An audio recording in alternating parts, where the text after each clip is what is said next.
Juan Soto's name is making waves this offseason, but could the star really be the savior the Toronto Blue Jays need?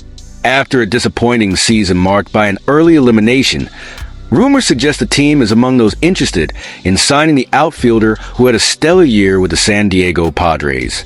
Soto, who finished third in the AL MVP voting after a campaign with 41 home runs and a .288 batting average, is already on the radar of several teams, including the Boston Red Sox, New York Mets, and New York Yankees. But a deeper analysis suggests that for the Blue Jays, the problem may be more complex than just adding a high-profile player. Would Soto be enough to transform the Blue Jays? MLB expert Robert Murray raised doubts about the impact of a possible Soto signing in Toronto. While he acknowledges the player's talent, Murray believes the team needs to address more urgent internal issues, especially the contract situations of Vladimir Guerrero Jr. and Bo Bichette. Both are entering the final year of their contracts, and so far, no progress has been made on extension talks. The Blue Jays are in a very different position from other teams like the Mets, Murray said. While the Mets have a solid foundation and are closer to competing for a title, Toronto needs to address its own internal challenges before pursuing stars like Soto. Murray's analysis is straightforward. Even if Soto joins the team, it won't solve all their problems. Signing Soto won't fill all the holes on the roster. They need more than that to be truly competitive, he emphasized. Why are Guerrero Jr. and Bichette the focal point? It's impossible to overlook the role of Guerrero Jr. and Bichette in building the Blue Jays core. Both are key players for the team, and despite their undeniable talent, the lack of contract stability could impact the team's future. Should the team prioritize retaining these stars before diving into expensive negotiations for players like Soto? Moreover, the hesitation to resolve these extensions could signal greater uncertainty within the team's management.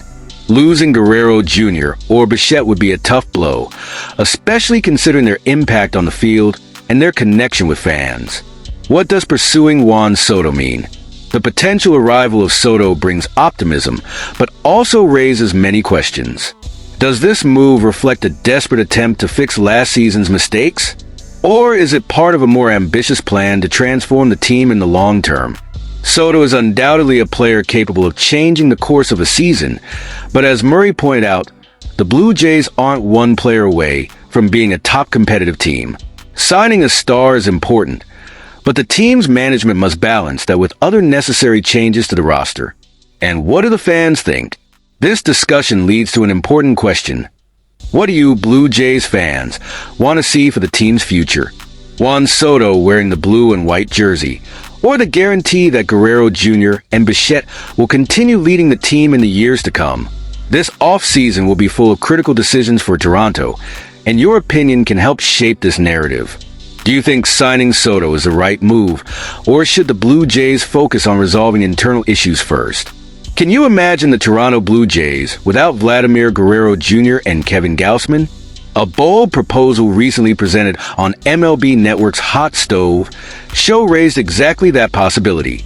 Anthony Castrovince suggested the team could opt for a major rebuild by trading two of their top players to the Chicago Cubs. But does this make sense for the Blue Jays' future? Let's dive into the details of this proposal and understand its potential impact. The proposal's details. In Castrovince's suggestion, the Toronto Blue Jays would send Vladimir Guerrero Jr. and Kevin Gausman to the Cubs. In return, they would receive Michael Busch, a promising first baseman who hit 21 home runs in his debut season; Cody Bellinger, a versatile outfielder and first baseman with experience, and a potentially flexible contract depending on negotiations; Cade Horton, the Cubs' third-best prospect according to MLB Pipeline. What's the reasoning behind the idea?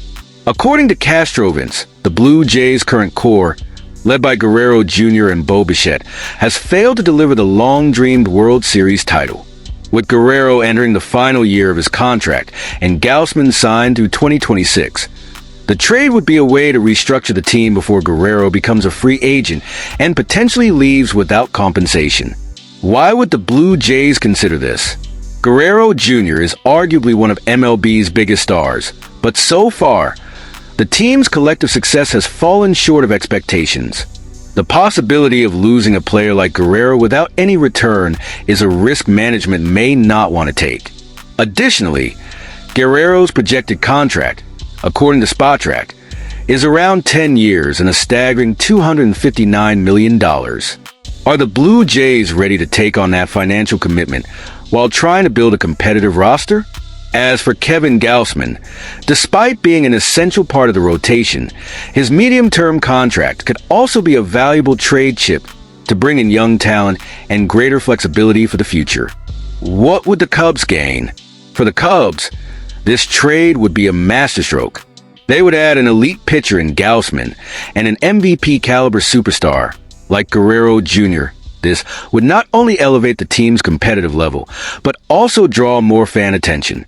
However, taking on two significant contracts, especially if Guerrero signs an extension, would require balancing the books. Does the trade make sense? This proposal raises many questions. Would the young talent the Blue Jays receive be enough to offset the loss of Guerrero and Gausman? Would Blue Jays fans accept seeing Guerrero Jr. shining in another uniform? Would the Cubs truly be willing to give up their prospects and absorb part of Bellinger's contract? What do you think, fans? If this trade were to happen, it would mark a turning point in the Blue Jays' history. But is it the right time to blow up the current core? Or would it make more sense to build around Guerrero Jr. and Gausman? Betting on continuity? We want to hear your opinion. Do you think the Blue Jays should consider this trade? What would make you, as a fan, feel more confident about the team's future? And now, fans, the ball is in your court. The Toronto Blue Jays' future seems to be at a crossroads, and decisions like these could define the team's next few years. Signing Juan Soto or trading Guerrero Jr. and Gausman are moves that spark debates. But what really matters is, how do you see the team's path forward? Leave your comment below. Do you think the team should go all in for Juan Soto, stick with the current core, or find a balance between stars and young talent? Your voice matters, and we want to hear what you think. If you enjoyed this analysis and want to stay updated on the Blue Jays' future, don't forget to like this video, subscribe to the channel, and turn on notifications so you don't miss any off-season updates. Let's discuss and cheer for the best for our team together. This is just the beginning.